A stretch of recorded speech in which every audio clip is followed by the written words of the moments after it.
So I got something that has stood the test of time from our archives. This is from 2011, but it is more relevant today than it was, like 14 years ago.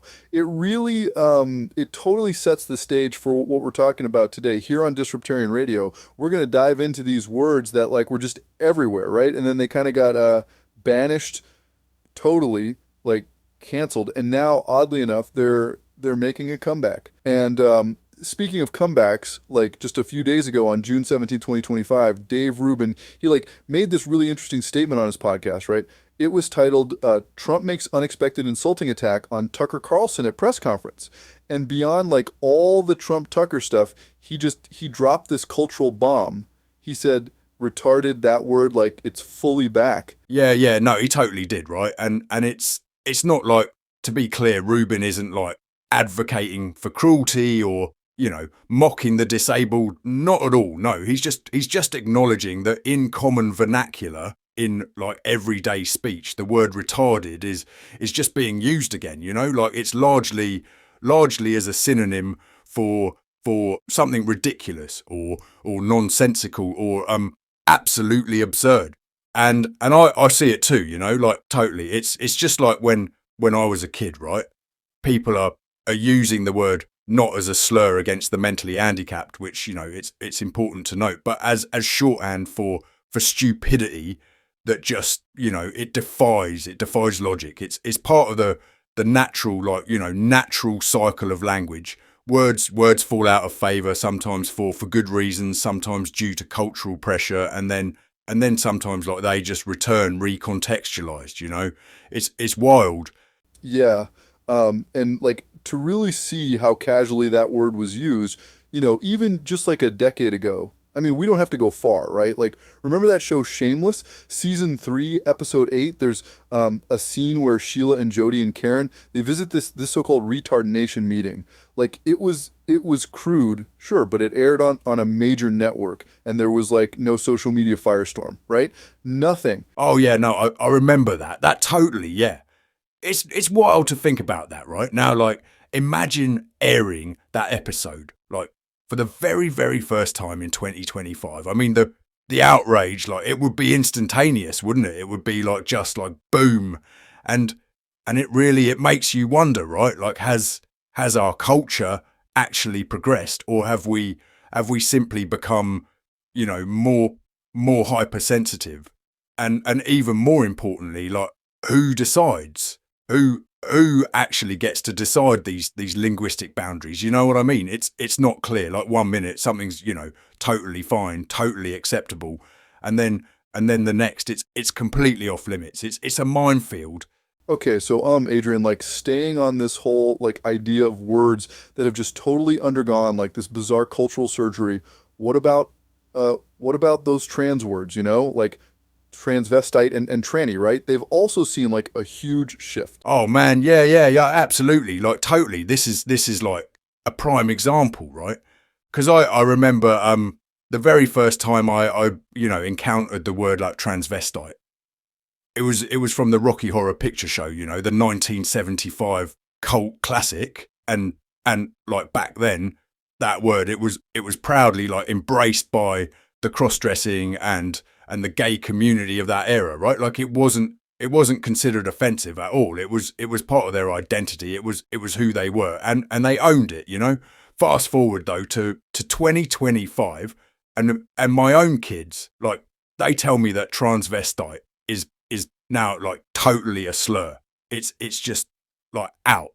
And the word tranny, oh my gosh, tranny is like utterly verboten. It's completely banned, And yet, for like practical reasons, I've often used like tranny as a blanket term because of the sheer like complexity of the trans umbrella. I mean, you've got like a transgender and transsexual and transvestite and transracial and transabled, even trans species. Like it's a linguistic minefield. It's so much. Now I'm not, saying these terms like should be used to offend. Absolutely not. But we have to recognize that like language, it's ultimately about communication, right? And when society like creates dozens of of nearly indistinguishable categories, it's not unreasonable, you know, for people to seek shorthand. Like, it's just human nature, you know what I mean? It's just like how we operate. Man, Adrian, it's just wild, right? Like we're talking about all these words changing, and the thing is, we live in this like crazy culture now where, the wrong word, it's not just like hurt feelings anymore. It can totally trigger like job loss, public shaming, even, financial ruin. It feels like it's gone way beyond just tolerance, hasn't it?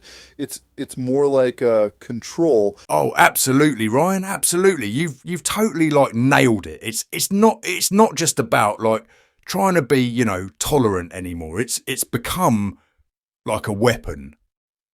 It truly has this cultural fragility. Like it's totally become like a weapon in so many ways. And I watch my own children, they're like heavily influenced now by like post-divorce public school indoctrination and all the social media activism, and they like get triggered by words that were so common like in my childhood, it's really, really wild to see. And this whole like hypersensitivity, it's not organic. It's absolutely like manufactured. It's manufactured by activist groups that are, often funded by government dollars. Like, think about it. Obama and Biden era grants to LGBT nonprofits. That's where like a lot of this stuff like really comes from, and the goal, the ultimate goal, it's cultural transformation through controlled language. And Ryan, once you control language, you totally control thought. It's just like so clear, it's like the end game. Man, so I gotta say though, like after all that, it almost feels like, there's a little bit of good news, right? Like this whole thing, it feels like the pendulum, it's starting to swing back.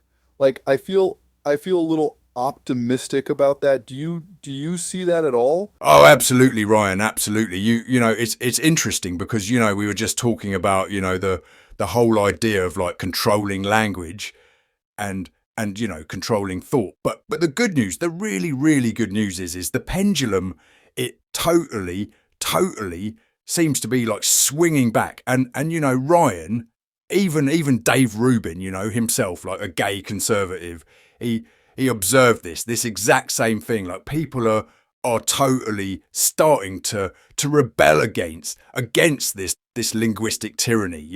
It's really, really happening.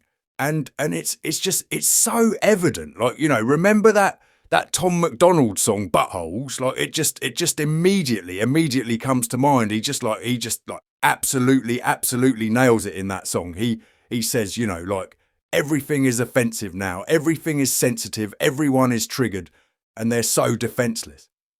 And like Tom MacDonald, he totally nails it. The backlash, it's real. People are like tired. They're tired of like walking on eggshells. They're totally tired of like living in a world where like intent doesn't matter and only offense does. And then that's what we're like seeing right now. It's the pushback, the pushback. Like it's really, really beginning to happen. And it's a beautiful thing to witness. It's like a real rebellion. So I guess like to kind of, wrap this whole thing up, it really feels like for a free society, right? Language just has to stay free. Like that includes the freedom to like even offend sometimes, Yeah, absolutely, Ryan. Like if we totally surrender that freedom, we really, really surrender so much more than just like the words. We literally surrender thought itself. It's so critical that we hold on to that. So yeah, this has totally been Disruptarian Radio. Make sure you like, subscribe, share, and just keep challenging that narrative.